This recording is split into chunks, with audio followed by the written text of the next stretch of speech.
the Bowels of Netflix, where your fearless co-hosts Isaac and Larry force each other to watch the worst pieces of shit on Netflix. We will go over every bad edit, all the broken dialogue, all the wooden acting, and laugh along the way, because this is the Bowels of Netflix!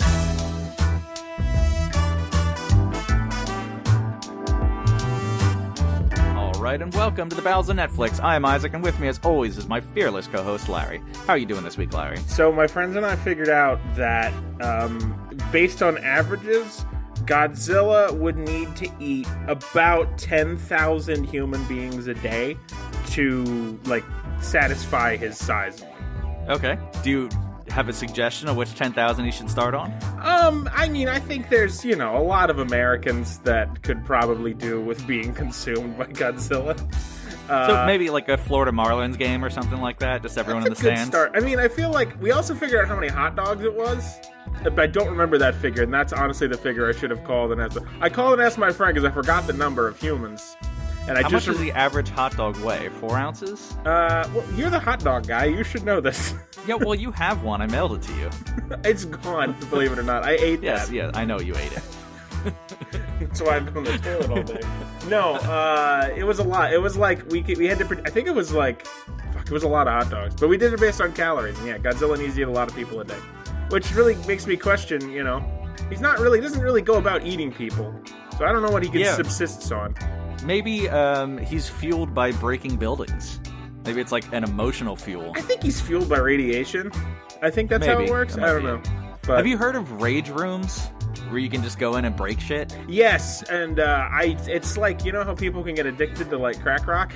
Yeah. Well, this is why I haven't gone into one. Godzilla, the world is basically his rage room. Pretty much, yeah. Yeah. That works. Well, Godzilla is starring in your movie today. That's the only reason I'm bringing up Godzilla facts. Portrayed by Amanda Bynes. Oh, Christ. She has an Oscar-worthy turn as Godzilla. So, we are the Bowels of Netflix. We're your favorite goddamn podcast. You know it. You love us. Find us on Facebook. Find us on Twitter. Email us, bowelsofnetflix@gmail.com. If you've never listened to the show before, I'm going to review a movie that Larry's picked for me that's absolutely terrible, and you're going to hear all about it, and then you're going to want to die like me. I'm going to laugh. If anybody wins in that scenario, it's me. Well, yeah. That is true. So make sure to rate and subscribe. Tell everybody, especially your grandmother. Whisper it into her ear as she's slowly passing away from this lovely, lovely life she's led. Whisper it into her ear horn. Oh man, ear horns need to make a comeback. Yeah, I'm sure that technology we really didn't plumb the depths of the usefulness of that technology. Well, I don't know about the usefulness, but just as a fashion accessory. I just see somebody walking down a Versace runway and with a fucking ear horn just clipped to their ear. Get Kylie Jenner on the line. We'll use her to start bringing ear horns back. Yeah, let me just call her. We're friends. We're old friends. Yep. That's why what do you call her? Kaiser Sose. Kaiser Sose. All right. God. We are covering a delightful little movie called What a Girl Wants. And when you say we, you mean you, because I know nothing about this movie, and I'd love to keep living that way. You're going to learn a lot about this movie. Oh, this is a hot, sticky mess. This was a recommendation from my best friend's family, who's kind of my real family. Have gave me a bunch of recommendations, but this was among them as terrible movie from their youth. This had been on my short list for you for weeks and weeks, and it was always just, I'll pick this one. I'll pick this one. But it was in the rotation for a long time. Yeah, I'm very upset. I'm very happy I got this out of my line of fire. Yeah. So it's a movie that came out in 2003. Its budget was $25 million. It actually made $50 million, so it did okay. Oh, wow. That's funny. Now, remember this, folks, for next week, because the budget of my movie was also $25 million, and I can't wait to talk about what it made. I hope it's $50. Runtime's 105 minutes. IMDb, it's at a 5.8, so a little on the high side, but yeah, this is, it's like a teen adventure love movie, so... It came out at the dawn of I guess kind of the dawn of the century, really. Realistically. Yeah. It's weird. It seems weird to say we're not talking about the aeroplane or the Model T or Nazis. I guess they weren't really. But you know what I mean? Fuck, I have just blown that whole thing right straight out of a cannon into my own face. But yeah, it kind of came out of the turn of the century so that, you know, the popularization of the internet and, like, the whole reviewing culture thing and becoming, like, more accessible to everybody. So it's in that, like, cool nostalgia period, I believe, for a lot of people. Yeah, and this is the kind of movie where it's, you know, it's definitely bad, but it's not utter train wreck. Like, it's a comprehensible movie. Right, yeah. So if you saw that. it when you were in 7th grade, you'd probably love it and have a nostalgia boner for it for the rest of your life. Mm-hmm. And it was I remember it being a hit. I remember it being like something I saw a lot of commercials for, and you know, there was a lot of promotion for it. Yeah. So it was not just like swept under the rug. Like it was out there. For sure. But the Rotten Tomato critics is not quite so forgiving. It's 36%, which isn't as bad as I thought it would be. No, it's still an F, but it's slightly less of an F than I thought. Rotten Tomato audience is 62, so again, the audience is a lot more forgiving. Yeah, sounds about right. You know what you're getting into with a movie called What a Girl Wants. It's not going to be a period drama of, you know, Poland in 1942. It is bizarre how, like, there's a lot of similar parallels to our movies. Not in the plot by any stretch. But, like, just the scores are very, well, not IMDb, but the parallels are there. Okay, that's interesting. So, there's two main stars in this one. The lead, the girl, who we don't even find out what she wants, is played by Amanda Bynes. Spoiler. She rose to fame in the late 90s on Nickelodeon. She was on All That, the sketch show. She had her own, like, The Amanda Show or something. The Amanda Show, yeah. Yeah. And this kind of came out right around, like, as she was trying to transition into movies. She was in a few other movies. But then, yeah, her career kind of didn't last too long. And she actually had some major substance abuse mental health issues. Like maybe 10 years ago, 8 years ago. There's a whole slew of things. I think she's actually doing better. I was reading her Wikipedia page, and it seems like she's kind of got her shit together. I think she just graduated from some bachelor's program, so she's not really doing acting anymore, but she's pivoting into a new life. I think she's engaged, so yeah, she seemed hopefully to have, she's doing well. She and Lindsay Lohan, who we've talked about a couple of times on the show before, yeah. but I know we had her for the Canyons and went into her extensively. They had similar, like, falling down periods at roughly the same time.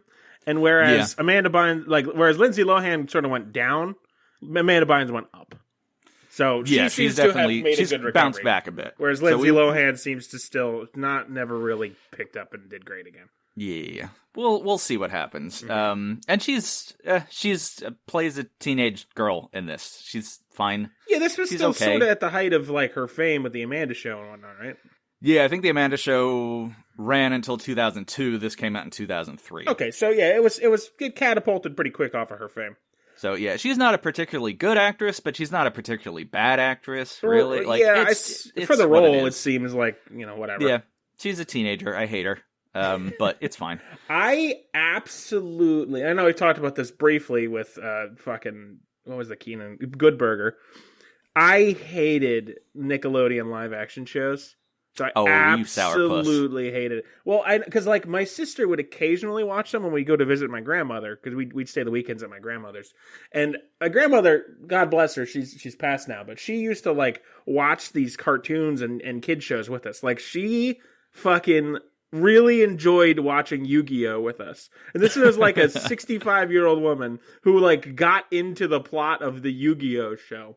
But interesting. I remember the one time we watched the Amanda Show, she got so confused as to what was happening. And she was, like, a very sharp woman, and, like, she was very with it. Like, she didn't have dementia or anything.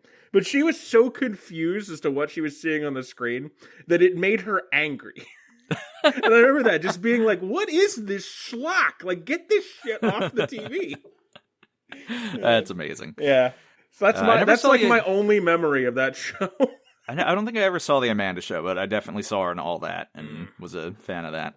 I'm one of the old school. I remember Clarissa Explains It All. I remember that existing, but I never saw it. that was I'm sure better.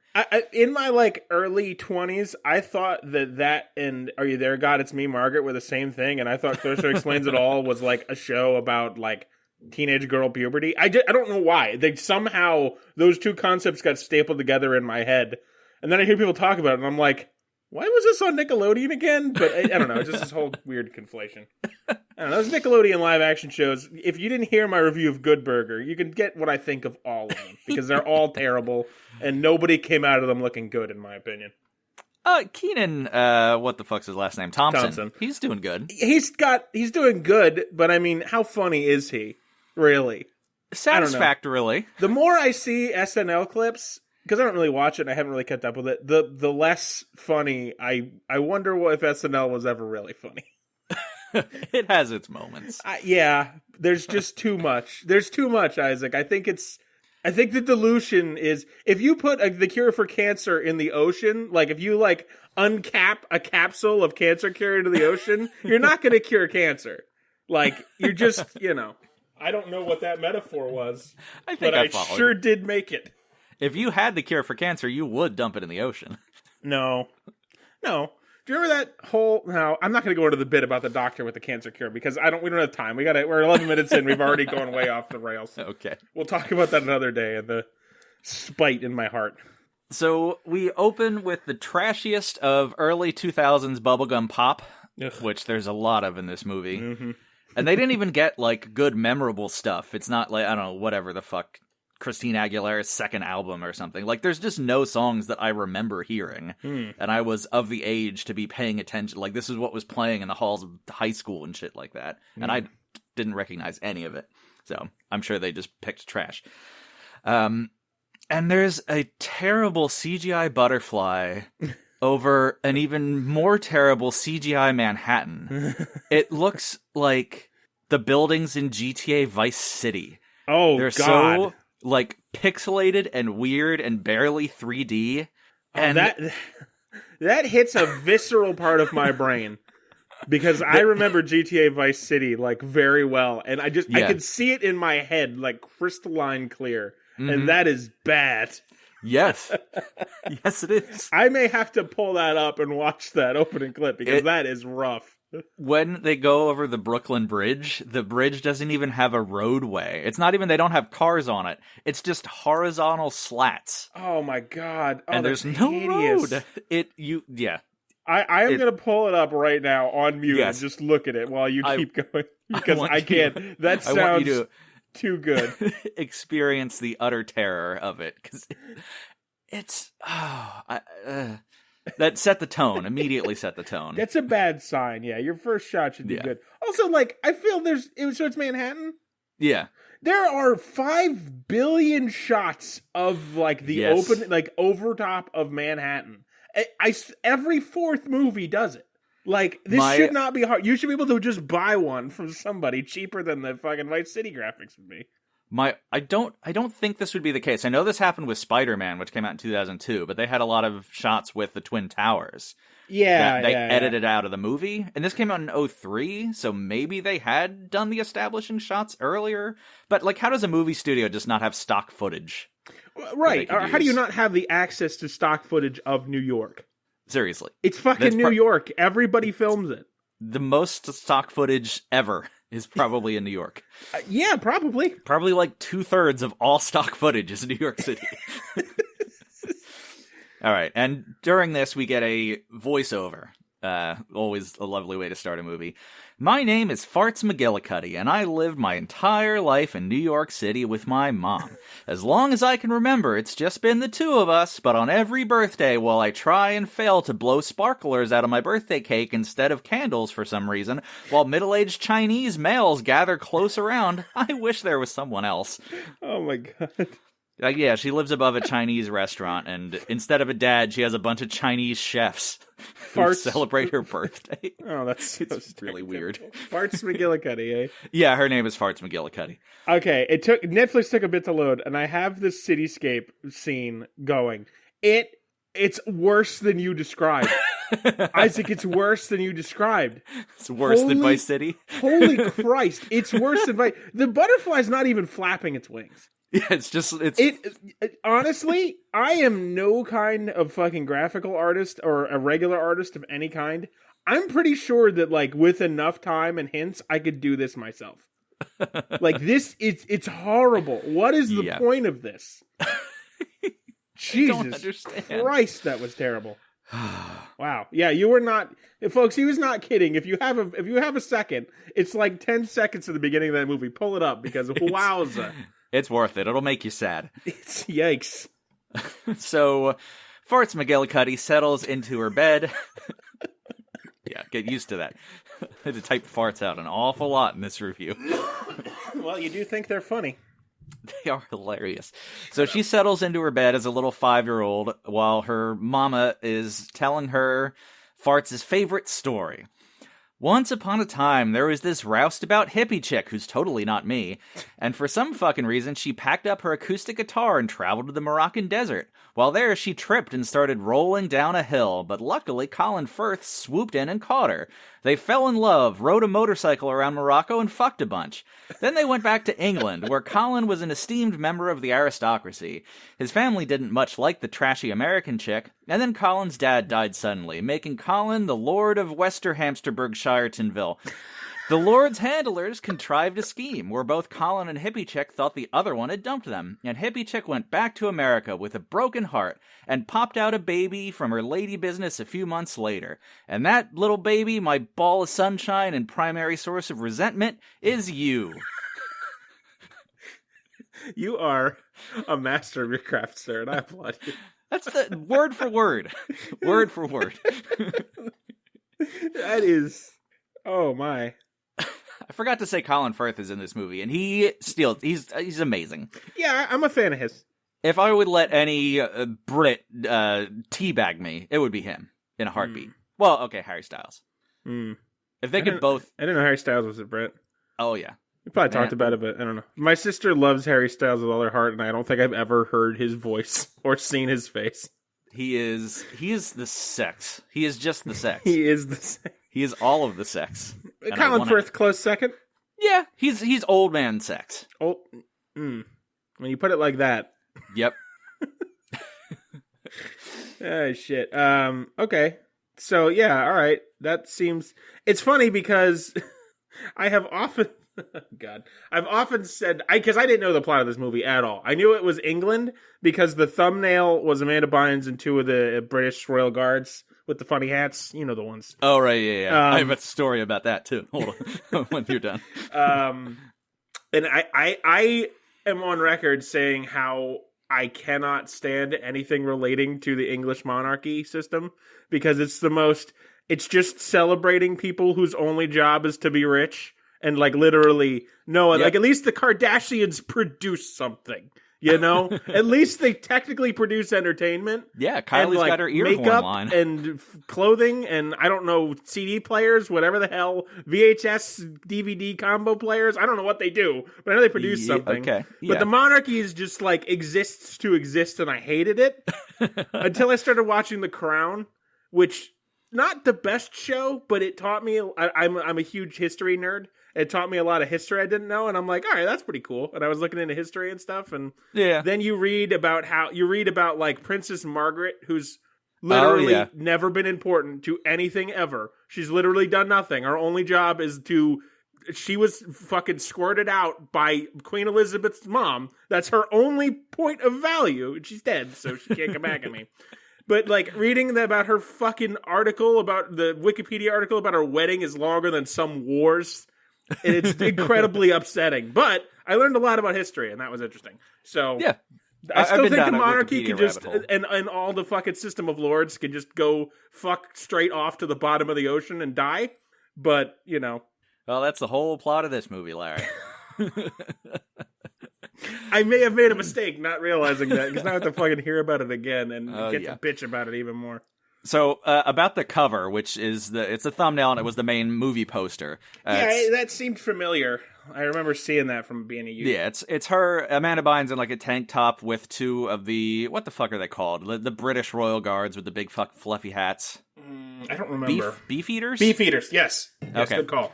And she's flashing a peace sign, as young, stupid hippies are wont to do. This movie came out in 2003, almost immediately after the invasion of Iraq. And they very quickly airbrushed out the peace sign in the promotional stuff because they were like, yeah, we don't want this to look like a political commentary. Oh, right. I remember reading about that. Yeah, that was interesting. Also, the beefeaters were wrong. They're not beefeaters. Beefeaters are the ones with like the round hats. I don't remember what they're fucking called. The round hats? The tall, fluffy ones. No, right? yeah, those aren't beefeaters. What the fuck are beefeaters? Beefeaters, I cannot describe them, but I promise you, if you look it up, you'll be like, oh, right. God, because I was thinking about the gin. There's beefeater gin, and I was thinking the guy in the beefeater gin. Our old friend of ours has a bar in his basement, and he had Beefeater gin prominently displayed. I remember looking at it for over the last couple of years. Yeah, okay. I think Beefeaters are a slightly different version. They have a different hat. Right. Well, but they all play it's together. all about the hat. What are the British Guards called? Queen's Guard? Queen's Guard. I don't know. But anyway, the fucking Brits. It's just, they've got the hats. Yeah. You know what we're talking about. The red coats with the hats. Okay, so the whole story is a flashback, and we see all the stuff as it's going on. And then at the end of the flashback, where hippie mama's telling the 5-year-old version of Farts McGillicuddy, at the end of the flashback, she's now the 15-year-old version of Farts McGillicuddy. She's got braces and all that shit. So now we cut to a couple years later. Farts is 17 years old. Farts. We're at a wedding where hippie mom is the lead singer of a wedding band, and Farts McGillicuddy is a member of the waitstaff. We get some shitty wedding shtick where the groom is drunk and hiding under a table because he hates the bride. Yay, yay, yay. And then J-Lo comes over and sobers him up.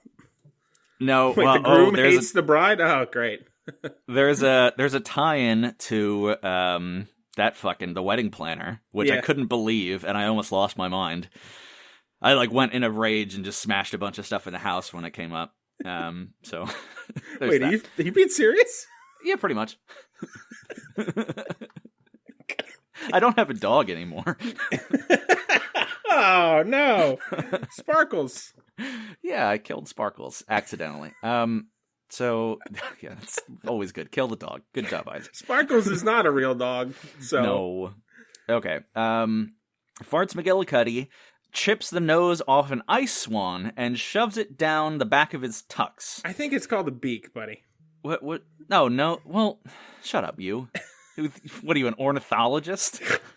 The guy I was asking about Godzilla facts before we started the podcast is now calling me back. I wonder if he has Godzilla update. 10,001. So he has the ice nose from the swan. It's a nose. Fuck you. It's a fucking beak.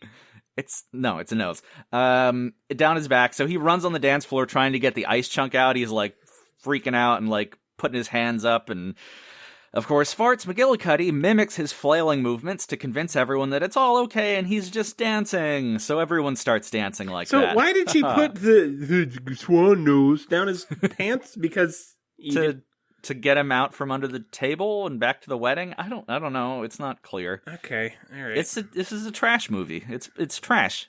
Yeah. It's like going to the dump and seeing moldy pizza and asking, why is that moldy pizza here? Because it's trash. All right, you got me there. So, Farts McGillicuddy meets one of her pretentious school friends who's going to an Ivy League school and makes Farts feel shitty for not going to college. Farts then watches the father-daughter dance at the wedding and gets all teary-eyed and nuzzles the barrel of a .38 under her chin until the maitre d' yells at her that the bacon-wrapped scallops aren't going to fucking serve themselves. Jesus Christ. Bacon-wrapped scallops are so good. Oh, my God. I don't like seafood, man. You're a monster. I don't think I am. Hey, Isaac, I don't think I am. You are a Godzilla-level monster. I'm good enough, I'm fat enough, and goddamn it, people hate me. That's the name of that book, right? It's an Al Franken SNL reference. Oh, Christ, really? Yes. It's Stuart Smalley. I didn't know that. I just know it's in the fucking cultural zeitgeist. Picked it up from... Yeah, that's very amusing. So after the wedding, Hippie Mom and Farts get in an argument about how Hippie Mom is hiding the identity of Farts' father. But then they make up, and Hippie Mom says, "I love you a million Swedish fish." And Fart says back, "I love you a million red M&Ms." What the fuck is with movies with the specific color M&Ms? Huh. This is the wedding planner thing that drove me Oh, nuts. shit, yeah. The brown M&M, like, why do you have a specific color of M&Ms? I want to kill. That is weird. I don't like it, Larry. At least the future governor of Texas explained his reasoning. What's with the... That's dumb. That is dumb. And also the shittiest way to... Oh, they're a cute little family. They're a cute little... We love you, Swedish fish. Fucking bullshit. Cheating bullshit. It's nonsense. Fucking goddamn it. Are we sour, unhappy people, Isaac? Yes. We deserve to be. Yeah, I think we did earn it. That's for sure. Paid for that with blood. So then they go steal some leftover lasagna and they're a happy little family. Oh man, I would strangle Sparkles for a fucking tray of lasagna right now. Farts McGillicuddy jets off to England to find her dad because, as you know, waitstaff at weddings make $50 an hour, so she has unlimited disposable income. Yeah, that seems like a bit of a leap of plot to just be like, I'm going to England to see it. I was all ready to go down like under 18 international travel alert and like looked up but you actually can travel alone internationally under 18. Really? Yeah, I was very surprised. I want to guess that. Yeah. Some airlines require like a parent note, I guess. I don't know. But yeah, if you're 16 or 17, you can go to another country without anyone else involved. It's kind of cool. Kind of terrifying, but kind of cool. So I was all ready to smack this bitch-ass movie down, but then it was like, okay. And then it was just really good for the rest of the movie, so I'm pretty much done with my review. Yeah, I'm sure. I'm sure it's just a solid 10 out of 10 across the board, eh? 9.8. Yeah, okay. Well, that seems fair. She gets to her quirky little hotel, which apparently is the same exterior building from Bridget Jones's Diary, which I saw ages ago but don't remember. I think my mother loved that movie, if I'm remembering correctly. It's supposed to be good. I mean, I think that seems untrue. It's supposed to be one of the better rom-coms, I think. I'm sure it's not good. I mean, okay, sure. So, she goes to the quirky hotel and meets and flirts with a cute guitar-playing receptionist. So, yeah, love story that's started. Fart sees her dad, who we'll be calling Lord Fuckwit, on the news. And of course, you'd always convey stories through news that, like, fucking Thunder Force did. Always a good way to go. Naturally. So it turns out he's resigning his lordship in order to run for political office. Oh, cute. And I started doing the research on this because apparently that's not quite how it works, but then it got so convoluted and I care so little about British politics that I gave up. Oh my god, it's the worst. It is the worst. It's the worst. I suggest watching The Crown if you know nothing about it, because it's fascinating to see how their fucking backwards ass country run. Not that America's system is any better, but it is a fucking head scratcher. A different evil. Yeah, it's just I cannot understand how you could possibly make it more convoluted. Yep. So we find out that Lord Fuckwit is marrying a socialite and will be adopting the socialite's socialite daughter. And Farts McGillicuddy makes a jealous face at the news TV. Why do I laugh every time you say Farts McGillicuddy? Because it's the best name ever. It's a pretty solid name. So yeah, she makes a jealous face, and that pretty much outlines the rest of the movie. So it's love interest, missing dad, a bitchy stepsister. Bang, movie's over. We got the whole thing. We know what's gonna happen. Great. So Farts goes on a walk with fat dick guitar playing hotel receptionist. And man, that was the longest name I've ever chosen, and I regret it. It's up there. So he's not fat. He has a fat dick. I just want to clarify. Yes, he has a fat dick. Yeah, I mean, this is 2003. He has to be absolutely gorgeous to be the love interest in a movie. Nah, not really. He kind of looks like Taylor Lautner's older brother, who just didn't quite have the looks. I don't know who that is. He is the werewolf from whatever, the Twinkle Twilight thing. Oh, that guy, yeah. Yeah. Okay. Oh, yeah. No, I got that's a pretty good picture now that you've put. Okay. Yeah, he very similar, but not nearly as good looking. So, all right. Farts confesses to Fat Dick guitar playing hotel receptionist that she's nervous, and maybe she shouldn't bother her dad since he has a whole new family. Fat Dick guitar playing hotel receptionist says, "Fuck it, you should go ahead and find your daddy." So Farts McGillicuddy sneaks into Lord Fuckwit's garden. We see Lord Fuckwit's fiancée and her daughter eating breakfast and being snide, pretentious jerks. That's their entire character. Farts is spotted, and Lord Fuckwit catches her and brings her inside, thinking she's a member of the paparazzi, but Farts pulls out her birth certificate and says, "I'm your hump baby from your Moroccan misadventure." And he's like, "Oh, snap, I didn't know I had a hump baby. Well, hi, I'm Dad." I'm your hump baby. That could mean so many things. Why is Santa Baby playing in my head? How do we connect those two things? Hump baby. So Lord Fuckwit's fiancée tries to claim that Farts is faking, but Lord Fuckwit believes Farts, and at the behest of his mother, Farts is invited to stay with them for the entire summer at the manor. Lord Fuckwit calls up Farts' mom, and is all butthurt that he's been a father for half his life and never knew. I'd be pretty upset too, in fairness. Yeah, this is true. And because she still thinks that he dumped her, so she just went off to America and was like, he's a big jerk, what a meanie head. Right. His advisors, and there's one like chief advisor, and he's got a couple other guys, and it turns out it's so complicated. The chief advisor is the father of the socialite fiance. Okay, sure. Yeah. So it will be his father-in-law? Ostensibly. Okay, got it. But Chief Advisor is trying to get ahead of the story and claim that Farts McGillicuddy is the daughter that Lord Fuckwit has always known about, but never had much of a chance to spend time with her because she was in America. Meanwhile, Farts parades around the manor, dancing with her Walkman, doing like risky business vibes, and generally being a nuisance. She's the uncouth American in this giant lord manor of Lordington. God's sake. Fat Dick guitar playing hotel receptionist calls Lord Fuckwit's manor and asks for Farts McGillicuddy. I don't know. Every name in every movie I ever have, I'm like, how can I make this shorter to type less words? And you're just like, what? Let me give him every qualifier.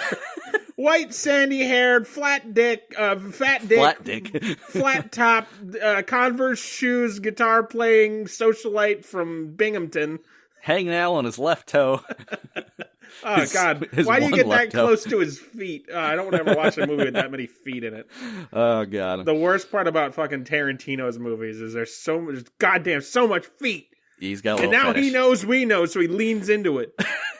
I hate feet so much. I love every part of a person's body except the feet. Were you really uncomfortable in the Big Mouth episode where Jay is just sucking Lola's muddy toes? Yes, it's the worst. It's the absolute worst. How you enjoying that, by the way? We are caught up. It's amazing. Yeah, it's really good. One of the best shows. As soon as I get Hulu, Brooklyn Nine-Nine is going to be watched by me. Nice. But yeah, that fucking cannot stand feet. Don't talk about hangnails, you savage. They're English. They're proper. They don't have feet. They cut them off. Too gross. So, right. Fat the guitar playing hotel receptionist is calling the manor for Farts, but fiance's daughter, the snobby stepsis, answers the call and tells him that Farts isn't there. Lord Fuckwit invites Farts to a fancy person party while the fiance daughter eavesdrops and like slowly ramping up her villainy, which you should make visible eavesdropping should be definitely in the lesson plan for your school of villainy. It's true. I mean, you do have to have like yeah. You have to be like just out of sight enough that you're in sight, but no one's looking at you. So in delightful sight gags of teen comedies, Farts loses control of the shower head in her clawfoot bathtub, and it sprays water everywhere and is just, giant mess. So she's delayed getting ready for the fancy person party. Lord Fuckwit, his fiancée and daughter go ahead to the party while Farts gets herself cleaned up and will be driven by a butler later. But when Farts arrives, the front doors are closed. So she sneaks in a side door, which is a slight flaw in security, because the royal family is apparently there. But you can just sneak in through a side door to this event. Yeah, that doesn't make any sense. There's the guard. We talked about the goddamn guards for 5 minutes. That's their literal only job. What if you have a vegan beef eater? Does he insist on being called a tofu eater? I know that we're technically partners in this venture, but I do want to bring you up to fire. I want to fire you. I want to fire you from our partnership. Fire me from a cannon. Into the unemployment line. Oh god. So it's like a fashion show, and she's trying to find her seat. She accidentally ends up backstage and ends up going out onto the fashion runway in front of everyone and a multitude of flashing cameras, and she's just wearing jeans and a tank top. Of course. And let me guess. Let me guess. Let me use my knowledge accumulated over however many fucking episodes that she is going to set the new trend by she's wearing regular clothes.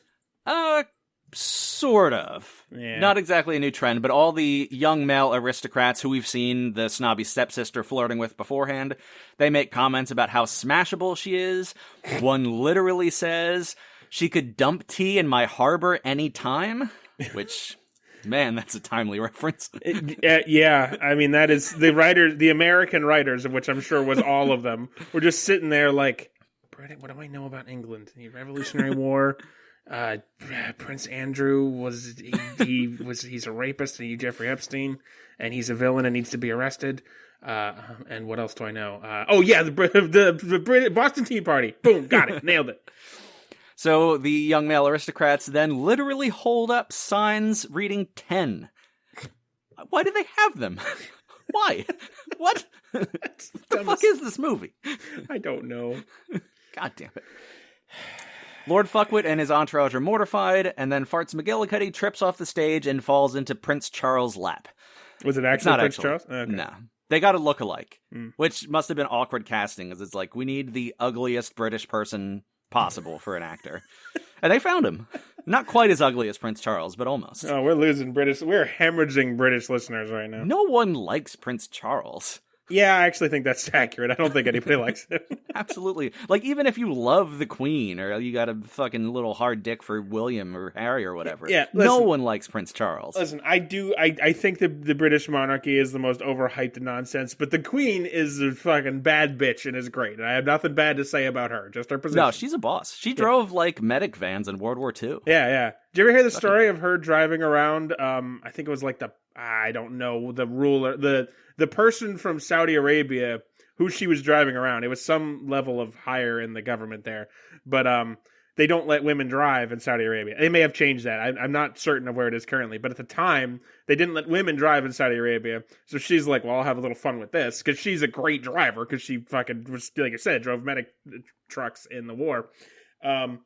So she, like, took him around the palace grounds, driving, like, 80, taking turns like a lunatic, and just, like, chatting with him. And he's just in the back, like, through his interpreter saying, please stop, I'm gonna die, amazing. Please stop this. Yeah. No, she's great. I have nothing bad to say about her, but her and the rest of her family and her position can fuck right off. Yeah. Prince Charles. Especially the rapist. I think the best story about him is how every day he just goes to the pound and squirts grapefruit juice in puppies' eyes.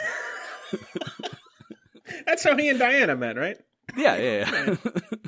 She was at that pound. Yeah, she was in one of the cages. I don't know. She used to be a dog, and then he used his powers and swapped her up. Oh man, hemorrhaging English listeners left and right. So Lord Fuckwit's advisor starts scheming to get rid of Farts, just like he got rid of Farts' mother. And then in the middle of the night, we see Lord Fuckwit and Farts bond in the kitchen over Cocoa Puffs. Of course. And then the next day, we see Grandma Fuckwit and Farts bonding over skeet shooting. Skeet. Grandma shoots the head off a marble statue and explodes a birdhouse, presumably killing many birds. Yeah, well, whatever. So, snobby stepsis picks out a hideous dress for Farts for the upcoming ball, but Farts, because she's a professional seamstress, like we established earlier in the movie, takes a pair of scissors. Can I stop you? Did you write, because I think I know you pretty well, did you write Americans it up? No. Damn. No, she with a single pair of scissors, she turns it into a beautiful dress. Of course she does. Was she? Maybe I don't remember. Was she outed as a seamstress, like a talented seamstress earlier in the movie, or is this something? Absolutely not. This okay, is just so the dumbest thing in the world. All right. Yep. Got it. She just miraculously can make the dress into wonderful things. Oh yeah.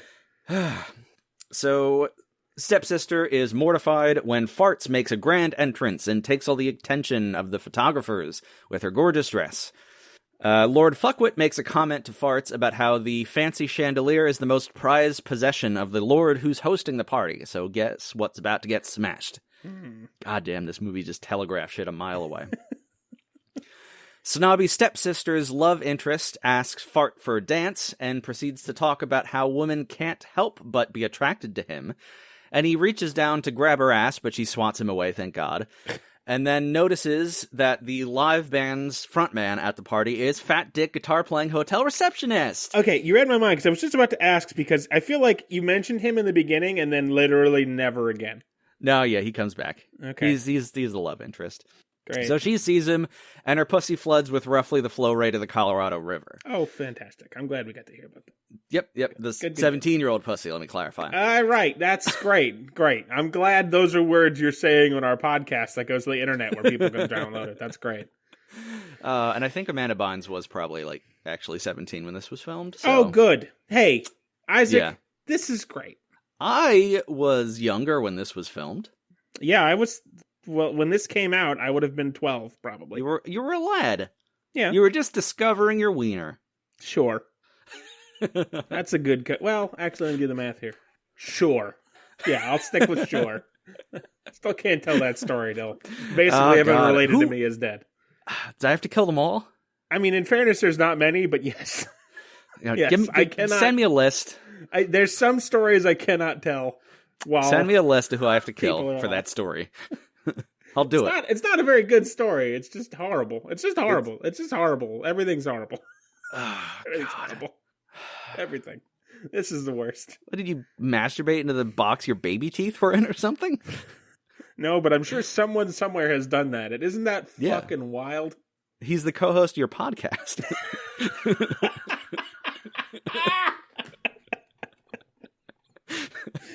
There's your mother. It's like, I can't get this box open. Keep trying, Ma. Christ. Why do you... Hey, folks, if you listen to this podcast, write in and please explain why. I just need to know who enjoys this. The people who listen aren't literate. Speaking of which, we should check the email. Because... God, why are we so bad at this?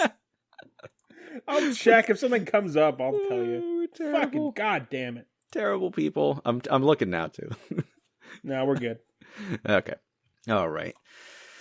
Oh, so Farts convinces Fat Dick guitar-playing hotel receptionist that his band should, liven up the party a little bit, because it's kind of a bummer. So he plays some James Brown music, which, it slaps, I won't lie. Yeah, James Brown's good. Good stuff. He's fucking amazing. So, and the stodgy old fucks all start dancing and having fun, but Farts cranks the bass on the amps up to 11, and the beloved chandelier starts to shake and falls to the ground, shattering, of course. Great. And hundreds are dead. Yeah. The press takes tons and tons of pictures, and Lord Fuckwit is mortified.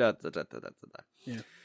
Then back at the Lord's house a few days later, whatever, Fat Dick guitar-playing hotel receptionist shows up on a motorcycle to pick up Farts McGillicuddy for a date, and Lord Fuckwit looks vaguely nervous about his daughter getting dicked down by this fun-loving commoner.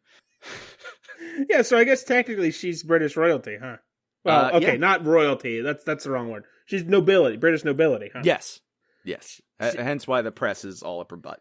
Yeah. We get a date montage around London with more trashy early 2000s pop. One of four, or two, the second of four montages. Ugh. Why so many? Fat Dick guitar-playing hotel receptionist takes Farts out on a rowboat to teach her how to bow gracefully? I don't know. Is this a thing? Yeah, kind of. Okay. I mean, it's sort of like, it's still... I don't know. I don't know, but in The Crown, at least, which is my only point of reference, that and Bridgerton, but Bridgerton's not set on real Earth. There's like JFK and Jackie Kennedy like fuck up all the protocols of the bowing and the shit like that. So I think I think it is a real thing. Well, guess what happens on the rowboat bowing practice adventure? She fucking tumbles to her death into the water and is eaten by the famous English piranhas. Yes.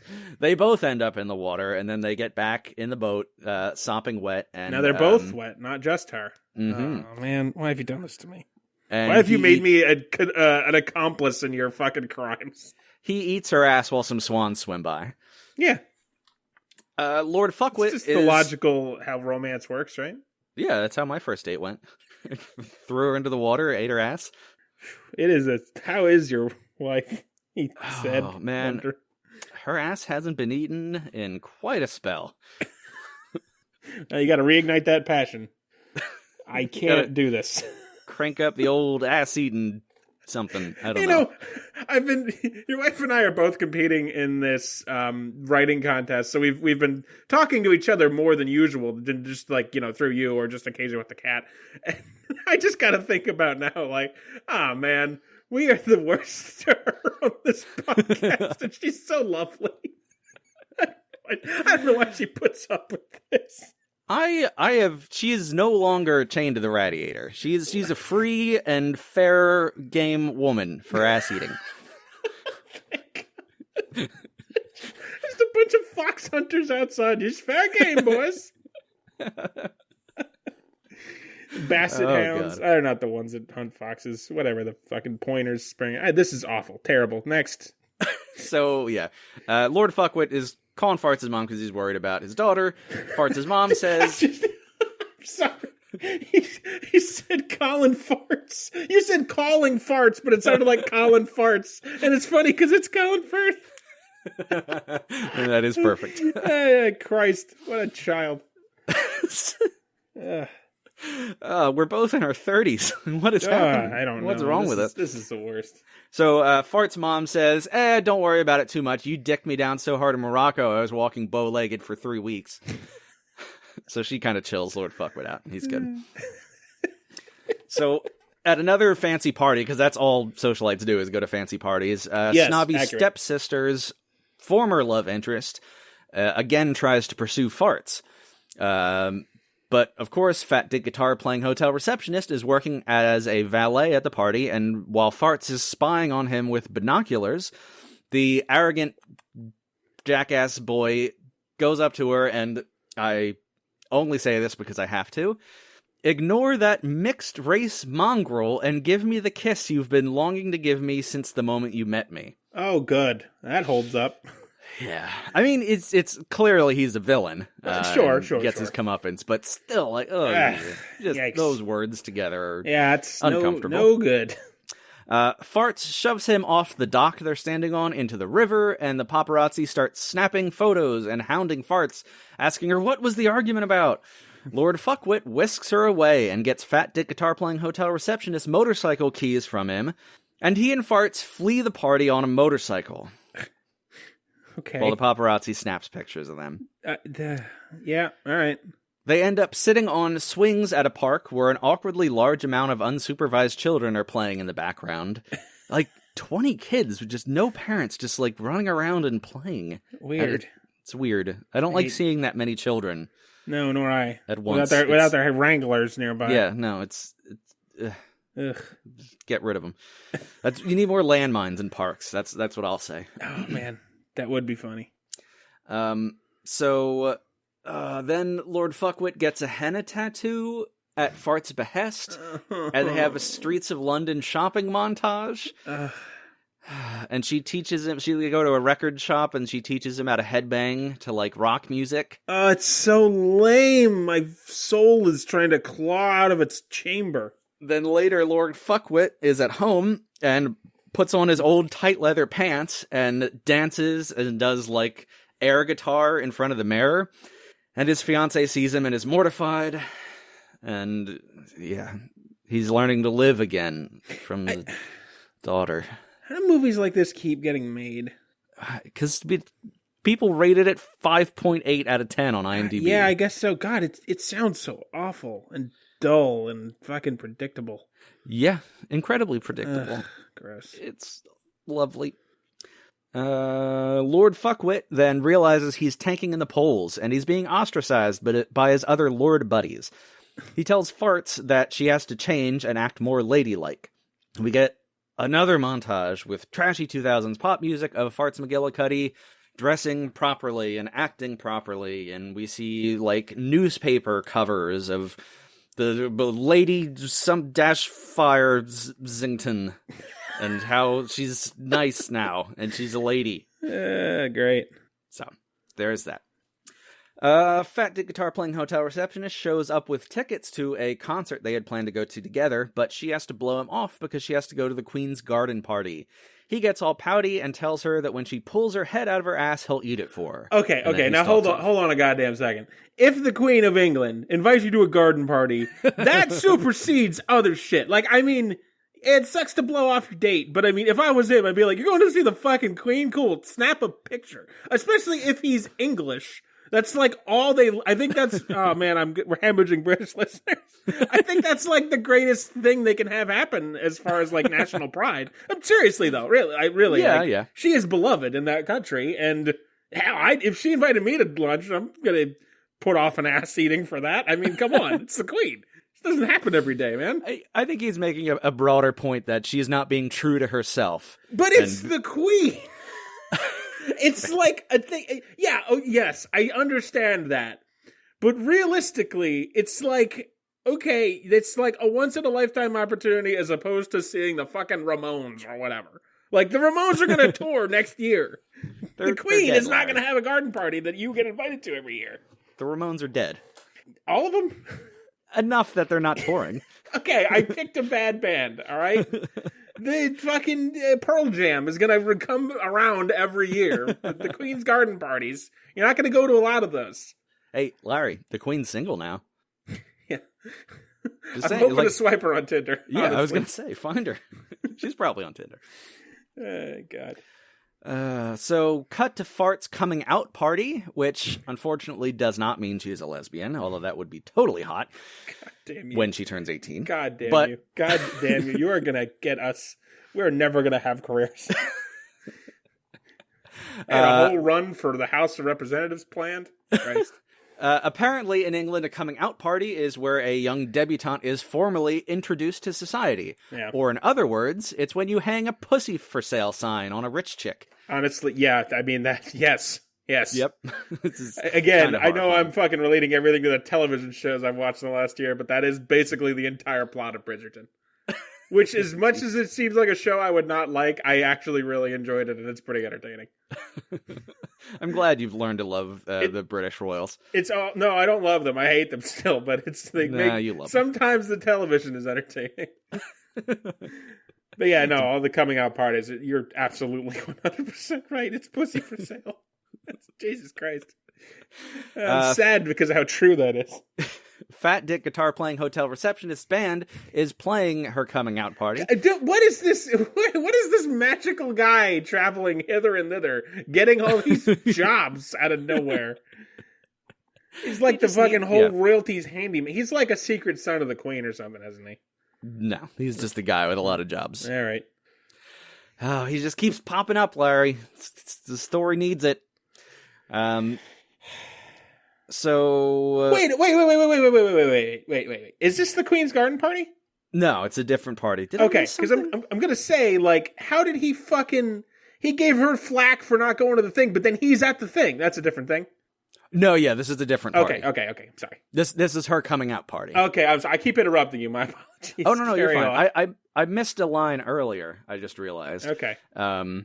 So this is at some point, like, because Lord Fuckwood is looking at old pictures of Farts' mom because he like really loved her, but then thought she dumped him, and Yeah. So, and then my the bit I had, because the next section wouldn't make a whole lot of sense without this, which is why I have to backtrack because I'm a professional. Sure. So he's looking at the pictures and slowly becomes engorged. Then he goes and watches Fart sleep for a moment before polishing his knob onto a Cézanne hanging on the wall. Isaac.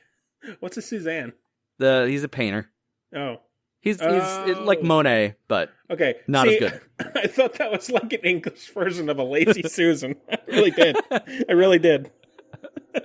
I'm just like on some weird, obscure piece of furniture. No, it's a box we hang on the wall for our cum to go in. Yeah. Oh, I'm dying. Okay, so Lord Fuckwit and... Oh, Jesus, I'm like a hot mess. Okay. Farts' mom shows up as a surprise to the coming out party, looking all fancy and shit. This was arranged by Lord Fuckwit's mom, who's still around. Yeah. She's playing the who's the fucking role? Who played Arthur's nanny? Judi Dench? No. Fuck, what? It was a Judi Dench type. Yeah.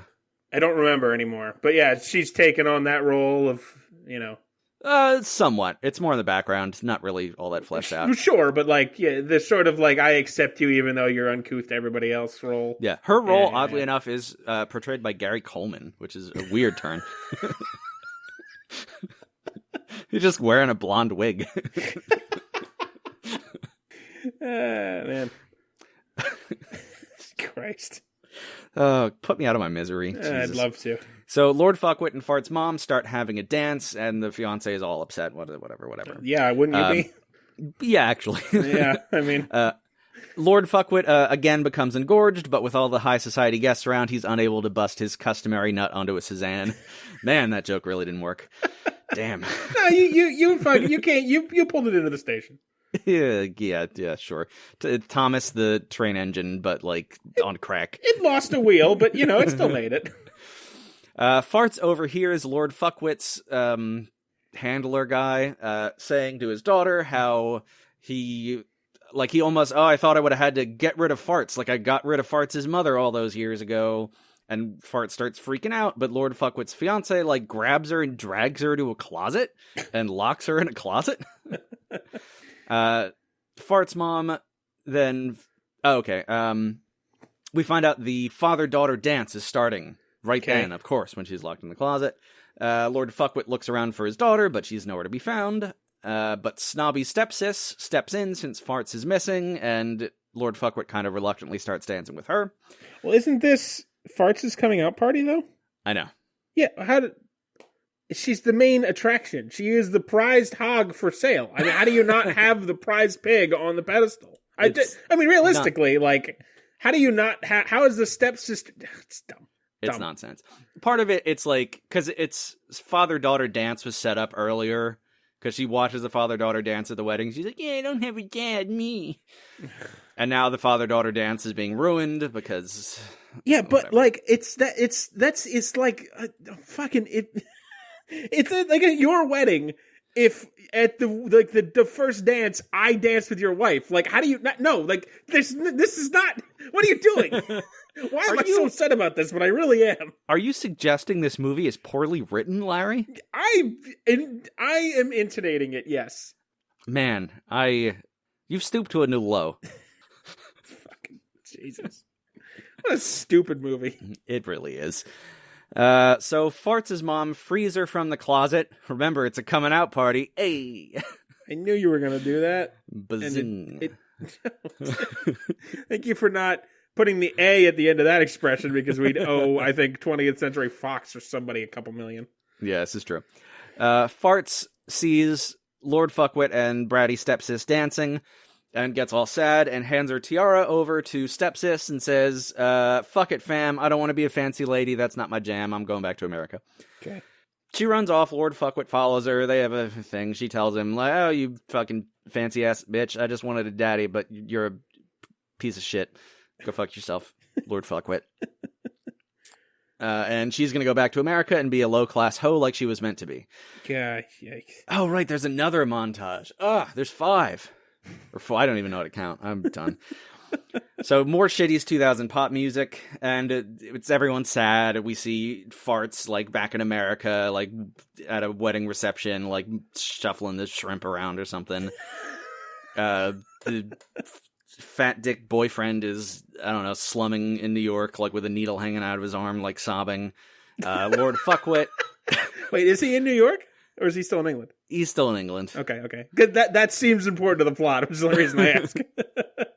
We see Lord Fuckwit in the kitchen in the middle of the night eating a bowl of Cocoa Puffs like he shared with his daughter earlier, and now he's nuzzling a 38 under his chin. Jesus Christ. Now, during a big campaign speech, Lord Fuckwit shoots himself in the head like Bud Dwyer. Oh man, that's a rough story. Never heard about that. Just at least don't watch it. But yeah, don't watch the video. Do not watch the video, but at least read horrible. about it because it's fascinating and horrible. The blood comes out, man. God. Oh man, that was I'm like not. I don't like medical stuff, but I'm not really like squeamish about historical events. Like I've watched the Zapruder film a number of times that a human being should not watch the Zapruder film. But that one was that Bud Dwyer footage is fucking rough. Yeah, it is. That is rough, man. Okay, so he doesn't kill himself. We'll save that for Kingsman. Lord Fuckwit, during his speech, withdraws his candidacy, and he's got some whole speech like, "Oh, I got to be true to myself," and whatever bullshit. It's stupid. His fiance and entourage are shocked and appalled, and his big mean advisor reveals that he knew about Fart's existence the entire time, and Lord Fuckwit punches him in the face. Of course. How rude. And, God damn it. Farts is catering another wedding back home, and just as the father-daughter dance starts, oh my God, Lord Fuckwit crashes the wedding on a rowboat and tells Farts that he loves her, and they join in the father-daughter dance on the dance floor. If that happened at my wedding, I would attack those people. Oh, God. And then it turns out that Lord Fuckwit brought along fat dick guitar-playing hotel receptionist, and he cuts in and starts dancing with Farts. Oh, my God. Then Lord Fuckwit runs over to Farts' mom, who's playing the show as the singer, and starts eating her ass on the dance floor. Yeah, as you do. And the end of the movie. We get like how everyone's doing later, and like the advisor, and like the bad people are miserable, the good people are happy. Great. Yada yada yada. Shtick. Great. Yeah. I hate it. Yeah, it was pretty cookie cutter, predictable nonsense. Ugh. Gross. Yeah. Colin Firth is amazing. He can never not be engaging. He's a hard guy to like have a bad performance from. So, I mean, it's a shitty role, but right. He, steals the show when he's on screen. Sure. And makes the movie a lot more watchable. Yeah, I didn't think this was going to be the worst thing ever, but I knew you'd hate it, and it sounded bad. It was bad as hell. It was definitely rough, and so many like predictable things. Like as soon as she meets the guitarist, like they're out there in love. Mm-hmm. God damn it. Yeah, and everything just ties up perfectly. Everyone's together at the end. It's sloppy. Right. Movies made for teens are the worst. Yeah, I personally gave it a 3 because it's not right. It's not a train wreck of a movie. It's a functional movie. Mm-hmm. It gets from point A to point B to point C. Mm-hmm. And I don't think I laughed at anything, but there was moments that were entertaining. The ass eating probably helped too. Yeah, I might have had a porn tab open and just gotten confused. Oh God. So yeah, I don't know. There's not much to say. It's just bland. It's not that great. Colin Firth is the only thing that's good about it. Well, yeah. There's that. What a wonderful movie, Larry. Yeah. I'm glad. And what does a girl want? I don't know. Her dad, I guess. Yeah, anyway, that's a great fucking question. Wants her ass ate? Fat British dick. Is there even a question mark at the end of it? No, it's just what a girl wants. Oh, it's a statement. Yeah. Well, there's that song, like, what a girl wants, what a girl needs. Those are literally the only 2 lines of that song I know, but, like, what's the... Whatever makes you happy sets you free. Fucking vermin. Yeah, Isaac, I think you're the villain of this story for knowing more words of that song than me, so good luck with that particular campaign. But yeah, what's the message in that song? Because I assume the two are related. What popularized the phrase "what a girl wants"? This movie or that song? I'm sure that song. Yeah. Well, is that song like over the credits? You feel like it would be? No. Really? Nope. I would have bet $1 million that it was. Not that I've seen it, but I mean, just it seems a logical conclusion. Like, Yeah, they probably just piggybacked on the success of the song, but it was probably too expensive to actually use because again, they just had the worst unheard pop. Weird. Well, I don't know what a girl wants, but ass eating, I think, is the conclusion you came to. That's where you start. So, young lads on a first date, dive right in, eat that ass. Ask advice. first. That's the advice my father gave me. Milady, Not a might joke. I eat upon your ass? Not a joke. Wait, really? Yeah. You said eat ass? Yes. Jesus. Yeah, man. We could do a whole podcast of the things my father has told me that are bonkers. Just absolutely bonkers. I mean, for people who really like to eat ass, go for it, whatever you want to do, but it's not for everybody. Let's not make this an ass-eating podcast. Let's save it for a side episode. Yeah, probably. It's way too late for that, actually. Jesus. I bet a listener is having their ass at right now. I hope so. Please write in. Send us pictures. Presuming you're 18. Sure. Come on. Yeah. You wouldn't... Accepting nude legal submissions now. No, I absolutely don't. You can have them all. I don't want anything from our listeners except their listenership and their respect and their contempt. Those are the two things I want. Are the three things I want. You to listen, to respect, and to hate. That's what I want.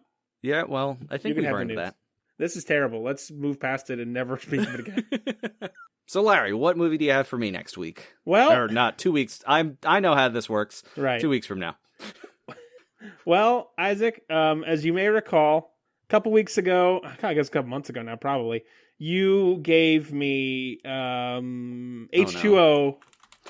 Oh, are we doing more mermaids? No, we're not doing more mermaids. But what you've done, and then you gave me H2O, Just Add Water, which is an Australian show about teenage mermaid girls. And that you like for some bizarre reason. I watched the whole thing. Yeah. You're a monster. And there is a side episode coming. I have not forgotten. I promise that is going to come. It's just a matter of time of finding the time to talk about season 1 and also what the fucking Christ to write about because it's like 24 episodes and that's a lot. But and I've been flirting with the sequel series. I see it. We've exchanged DMs. We've exchanged a couple nudes. That series and I, and we've talked about it. We haven't met yet. I've been flirting with it for a little while. But what this has done is injected my Netflix with poison. And what I've decided to do is, much like a snake, I'm going to spit that poison at you. Oh. It's venom, Larry. Venom, if it's in a snake. Shut the fuck up. So, as such, I have been granted with some suggestions that I would never normally consider. And one of those suggestions, and your next movie, is called Riptide. Oh, I saw the thumbnail for this.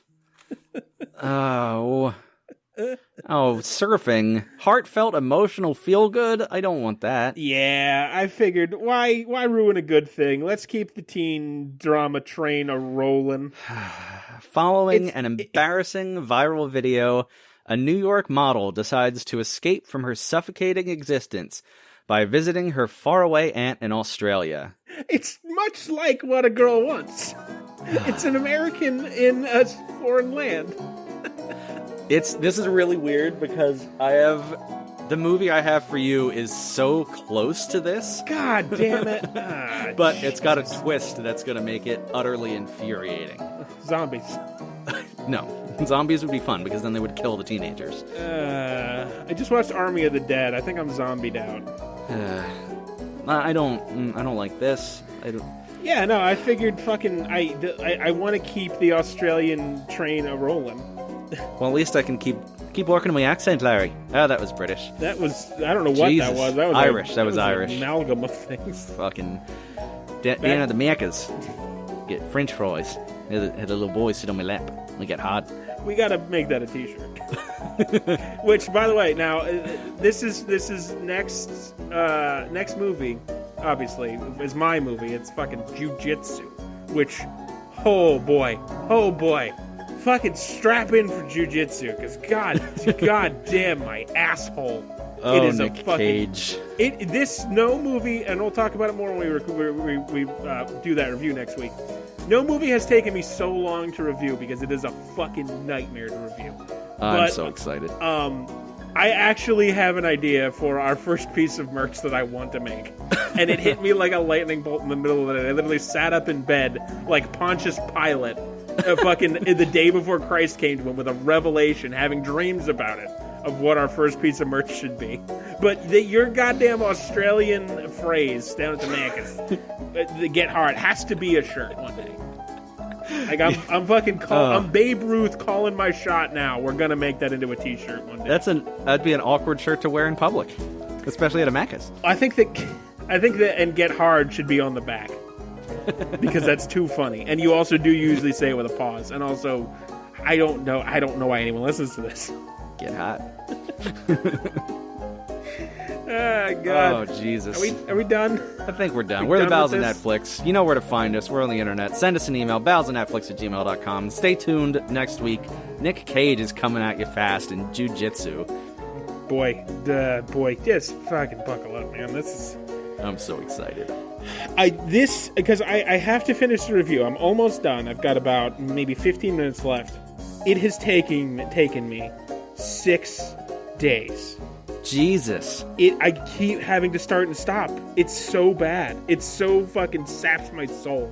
You should just stretch it out 2 more days and it'll be like Hanukkah, which is perfect for jiu-jitsu. Get it? Get it? Oh, Isaac, if you think I didn't make a joke like that throughout the entire through line of this review, you're sorely mistaken. Oh, thank God. No, we're gonna hemorrhage listeners. Well, we lost the Brits today. Yeah. We're gonna lose the Australians in 2 weeks. We lost them in Kangaroo Jack already. Ah, shit, we did do Kangaroo Jack. But this is becoming... I have a deep and abiding love for Australia, and I'm really just taking a dump on it. I'm so sorry. At least we have more mermaid listeners than we've ever had before. It's true. Yeah, it's true. Yep, thank God. Because the mermaids are real. They are. Scales. Yep. All right, God. We'll see you next week. Fuck you. Fuck. God, smell you later. Never. Smell you never. You know what I'm saying? No. Smell you never. Smell them. I'm not going to smell them. Smell them. All right.